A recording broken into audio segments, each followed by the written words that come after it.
Hola, ¿qué tal? Muy buenas noches. Mi nombre es Marco Antonio Gordillo Benavente, estudiante del séptimo módulo de la licenciatura en Derecho en el Instituto de Investigaciones Jurídicas de UNACH. Por hoy vamos a platicar un tema muy importante que me llama la atención, el cual corresponde a la importancia de la protección de los derechos humanos de los pueblos indígenas. Si bien esta protección, sí, es un factor fundamental en México y en el mundo, tanto así que es una preocupación latente y a la vez es una necesidad imperante por organismos de talla internacional. Estamos hablando, por ejemplo, de la Organización Internacional de los Derechos Humanos, de Naciones Unidas, que están enfocadas a trabajar aspectos estrictamente de los derechos de los pueblos indígenas.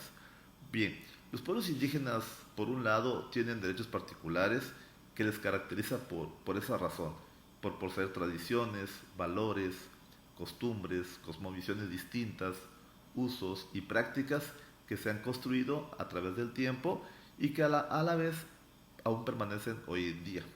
Esta riqueza natural o cultural en su totalidad debe ser protegida por las instituciones enfocadas a la protección de los derechos humanos de estos pueblos también que son llamados mexicanos.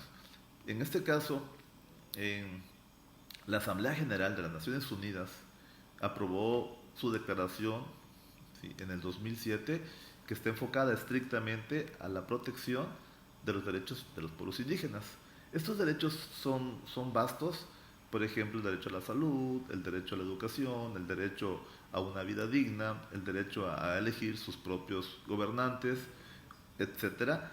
Si bien estos derechos están enfocados a un principio de igualdad, como bien señala el artículo segundo constitucional.